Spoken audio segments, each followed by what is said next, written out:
Good morning, y'all. This is our first Bates Nursery Botanical Boot Camp since Thanksgiving, so hope everyone had a great holiday. We got our first, or our only shipment of large ball and burlap living Christmas trees last week, so there's been a lot of excitement around the nursery, and this is something a lot of people come specifically out to Bates to get. So we're going to talk a little bit about living Christmas trees today, how to take care of them, how we recommend bringing them into your house, and everything that goes along with that. We'll also just talk about kind of some of our seasonal options, different ways you can bring some living trees into your house without it being too much of an issue, allowing you to plant it outside after the season. And this is something a lot of people are really striving to do nowadays. So we want to give you the option to do that and come to Bates. Like I said, whether you have a fake tree or a real tree, these are all great trees right now. Even if you don't bring them into your house, these are great options to put out in the yard. I do want to mention just we're using the term ball and burlap. Not everyone is familiar with that, so I do just want to kind of get that out of the way. Ball and burlap trees are typically our biggest trees, a lot of evergreens, and this is just a way that they are grown and handled in the nursery industry. So you can see on the left I have a blue spruce that is pot grown in a nice festive red pot. You could bring this into your house as a living Christmas tree in the pot it is and keep it watered, and then just take it out of the pot in the ground. I do have a dwarf Alberta spruce that was pot grown, but we went ahead and put a burlap wrap around it to show you what you'll be dealing with the big ones. What they do is they'll go out in the field at a certain time of year, dig them up with a machine, and then wrap them in the burlap. The ones we have right now have metal cages around them to make them easy to handle. This is a great way to increase the survivability of these trees out here on the lot. And it's actually a pretty easy way of planting a tree. So all of our living Christmas trees will be ball and burlap, making it easier to pull in and out of your house, just a different way of handling that. So living Christmas trees. We are carrying right now 4 different varieties of what we would call living Christmas trees. Now, like the blue spruce, we don't have those in ball and burlap. However, these would all make good choices. There's other potted plants you could use as well. So feel free to come out and we can help you look at other options. But the 4 main ones we have right now are white pine, Canadian hemlock, Norway spruce, and green giant. And towards the end today, I'll kind of give you all an idea of what sizes we have and what the price range is going to be for those plants. So living Christmas trees. We're going to be talking specifically about how to care for the ball and burlap Christmas trees that we're selling here on the lot. The number one thing we need to think about when bringing these into our home is these plants, evergreens in particular, really want the cold weather and the sunlight to keep them in their dormant phase, keep them from growing excessively, because if they warm up and they grow too much and then we put them out into the middle of the winter, you can get frost damage on these trees. So a lot of this is about reducing the amount of time this plant spends in our house and acclimating it back outside so that we can plant it successfully. So one of the products we carry to kind of help overwinter plants, and it's also used to keep indoor plants from drying out, is Wilt Stop. And this is a product you're going to want to use before you bring a living Christmas tree into your house.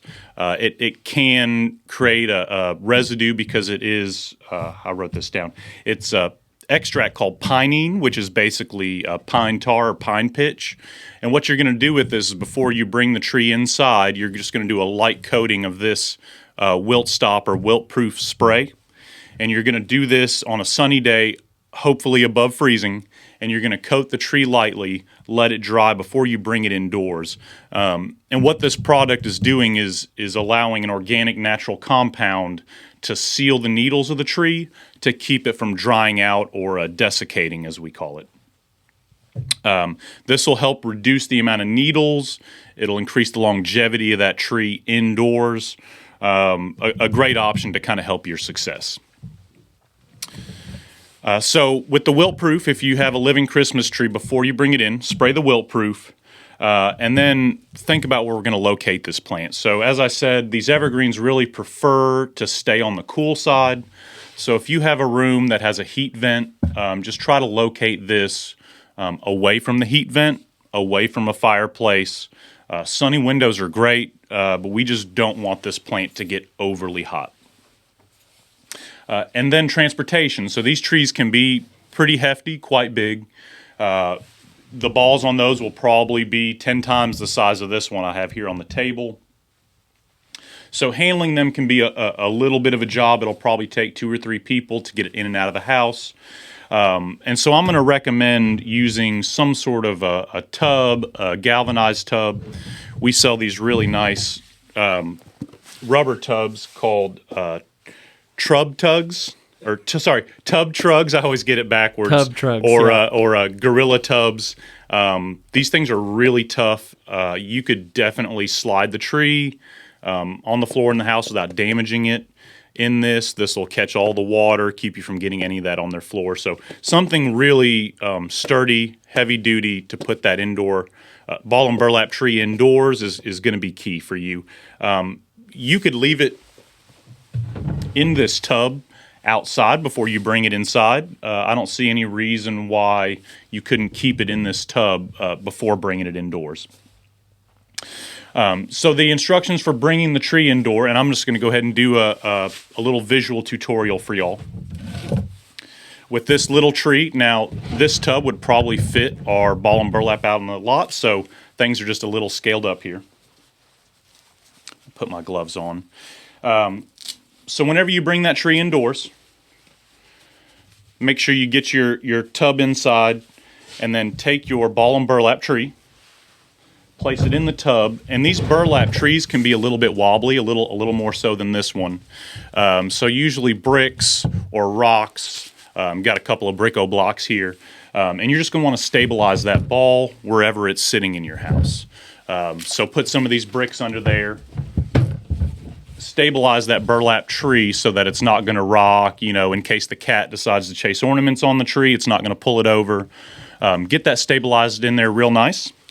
And then, to hold moisture and for looks, I've got some of our Pine Finds mulch here. You could really use any mulch product, something that's going to hold a little bit of moisture, but also dry out a little bit. So topsoil would be too heavy, compost would be too heavy.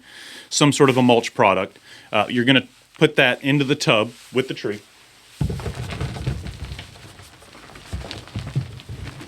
I'll be out of the shot here for a second.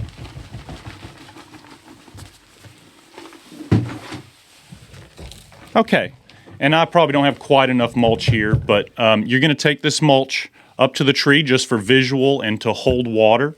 And once you have it in there like that, it should be able to last about a week in your home. That's about our recommended time frame to keep it in the home before it starts growing and breaking dormancy. Kind of turn that around so y'all can see. And then just a couple of recommendations. Watering the tree indoors. Water as often as necessary. One of our little tricks is to use ice. Using ice to water the tree will keep you from having to overwater it or really soak the tree. And then it'll also help cool the roots of that tree. So if we keep the roots cool on the tree, it'll help that tree hold its dormancy, which keeps it from growing in our house, which is what we're trying to avoid. So ice for watering, excellent option. If it's indoors for 7 days, I wouldn't think you would need to water it more than 3 or 4 times over that period. Leaving them inside no more than 7 days. So this can kind of be the tricky part. I would recommend if you purchase your tree, get it to your home, leaving it outside. You could even go ahead and dig the hole it's going to go in. But leave it outside, leave it watered outside, water it probably once a day if you can, if it's above freezing. Outside, and then bring it inside about a week before Christmas. That's going to reduce the amount of time this tree needs to break its dormancy cycle. And then once we're all done with Christmas, we have all our presents, everyone's happy and cheery, it's time to move the tree outside. This is something that's really going to determine your success in planting. So when pulling it outside, it's important to acclimate the tree. So instead of just taking it from the house into its planting location, we recommend putting it into your porch, screened-in porch, a garage, or something that's going to protect it from the cold for about 5 days. So after Christmas, pull it into your garage for about 5 days while you have your hole dug, if you haven't already, and then we can go ahead and move it into that hole. Couple little tips here. Whenever you plant it in the ground outside, if it is warm and above freezing, go ahead and soak that plant when you plant it in the hole. You're going to want to follow our regular recommended practices on digging and planting, namely digging a hole twice the width of that ball and watering it in well when planting, as well as maintaining a watering schedule if it's dry and hot at all. So I think that's going to be basically it on how to get your tree in and out for the season. As we said, digging the hole. If it is very cold around that time, you might consider digging that hole before getting your tree into your house. That way you're not having to deal with frozen soil. You could easily pile the soil up in a wheelbarrow or something so that you have fresh soil to plant that tree, so you're not dealing with just frozen things, which can be inconvenient. So that's basically it for the instructions on bringing your living Christmas tree into your house and then successfully getting it outside and planting it. I do want to mention, we've had people ask, if you do want to cut Christmas tree, unfortunately we don't sell cut Christmas trees, but there's plenty of local locations that do.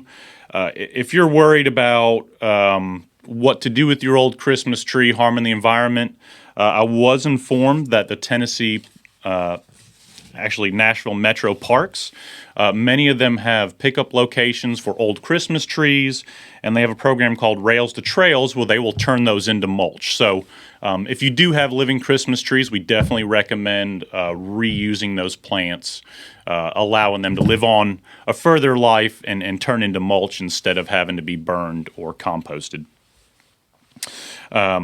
So I will finish this with a little overview of what living Christmas trees we have in stock. These are going to be the ball and burlap trees that I was talking about. So for the white pines, we're going to start at about 4 to 5 feet at around $100. And the next size up we have are 6 to 7 footers, and those are going to run $139.99. The Canadian hemlock. Probably one of my favorite textures of trees. 4 to 5 foot Canadian hemlock will run about $129.99. And then we have 5 to 6 footers, and then 7 to 8 footers are the biggest. Those are going to run $239.99. Pretty large trees. They're probably about 6-7 foot across even. So very big trees. Norway spruces. Norway spruce, to me, is probably the best for hanging ornaments. Garland on a tree, the way it holds its branches is really conducive to decorating. 4 to 5 foot Norway spruces will be $129.99. And then 7 to 8 foot spruces will be $219.99. And then lastly, green giants. We got in a whole batch of green giants. They are pruned in the shape of a Christmas tree, so they do have that pyramidal shape. I don't think green giants are the easiest to put ornaments on, but they're easy to put lights on. So the 6 to 7 foot green giants are $209.99, and the 7 to 8 footers are $249.99. The green giant arborvitae, I will say, are really commonly used in our area for screen plants. So this would really be a plant you could use functionally in your landscape after Christmas. So definitely consider where this plant's going to go, where this tree's going to go in your landscape. Most of these trees we're selling will get 40 feet or over. So do consider that when choosing a place for your living Christmas tree. We sell all of the wilt-proof products, so if you want to pick up the anti-desiccant spray while you're here, definitely let us know. and come on out. There's more options other than the ball and burlap Christmas trees. So please feel free to come out to Bates Nursery, pick our brains, let us help you get a living Christmas tree, and we'll do everything we can to help you be successful.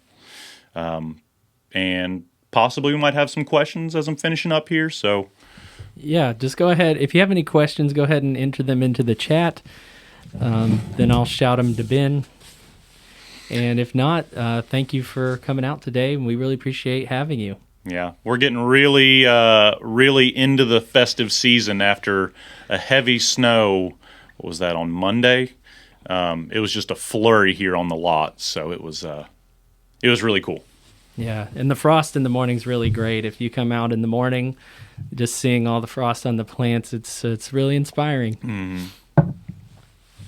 Yep, these evergreens really thrive in this cool environment, so this is their happy place for sure. I didn't mention, just in case anyone wants to ask, all of our ball and burlap trees aren't warranted. That's just kind of a policy of ours for all ball and burlap tree, not the Christmas trees. But in my opinion, they're very easy to plant and very successful trees. So just to put that out there. And that's from our tree and shrub man. Yeah.